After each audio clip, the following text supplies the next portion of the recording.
There's always an opportunity to be a better us for this world, so claim it. It's time to develop me for we. Happy morning, everyone! I'm Steph Sayson, your host for Develop Me for We, a podcast where we get to discuss ways we can further increase our capacities to do the impossible by asking the critical questions in life, filling our minds and hearts with juicy and healthy things, and tweaking certain habits. All this to help not just ourselves, but others as well.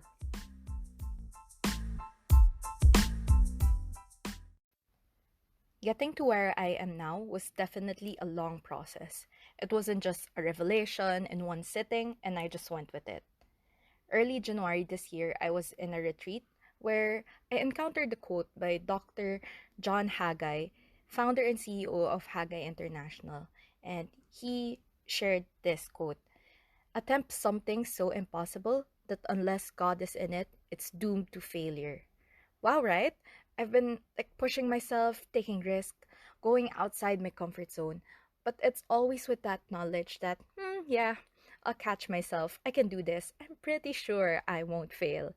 And I realized how then can we call that a risk? How is that outside your comfort zone?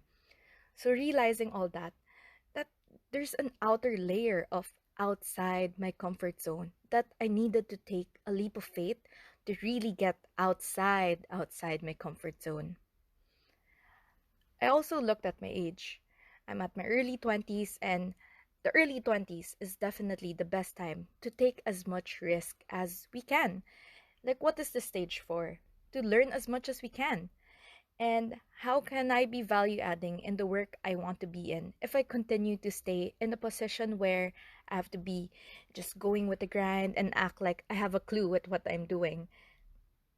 Knowing that how my current setup at work before for learning was more self-driven, I knew that I needed a different environment where I'd just be a sponge, absorbing all that soapy learnings on frameworks and models so I could give so much lather when slapped onto grimy plates and pots as challenges.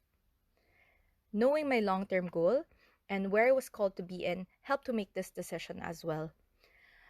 I had this general mission and vision for myself of maximizing what I can do for others by maximizing what I have. I may grow where I was in the corporation, but was that maximizing what I have towards that goal? So I took that leap of faith.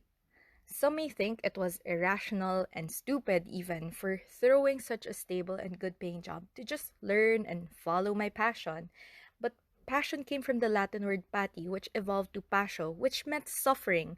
And pursuing something that will let you grow and be happy and make a difference in where you're called isn't always gonna be easy. And that's where I am now. So the first passion project that I have, it's called Eco Barbarian. So it's just an Instagram account where I review eco-friendly products. And since I'm not selling anything, I'm not biased when it comes to reviewing.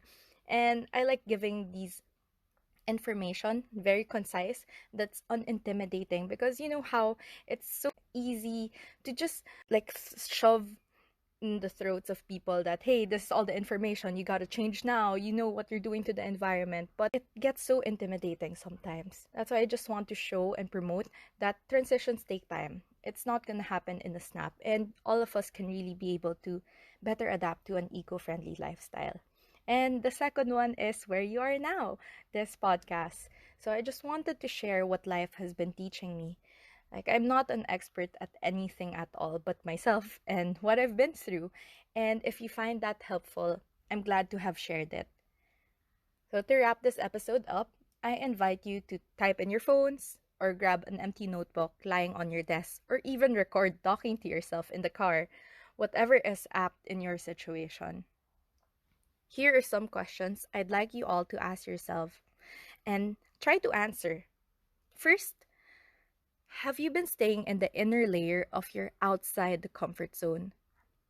What do you think is that outer layer you can go to?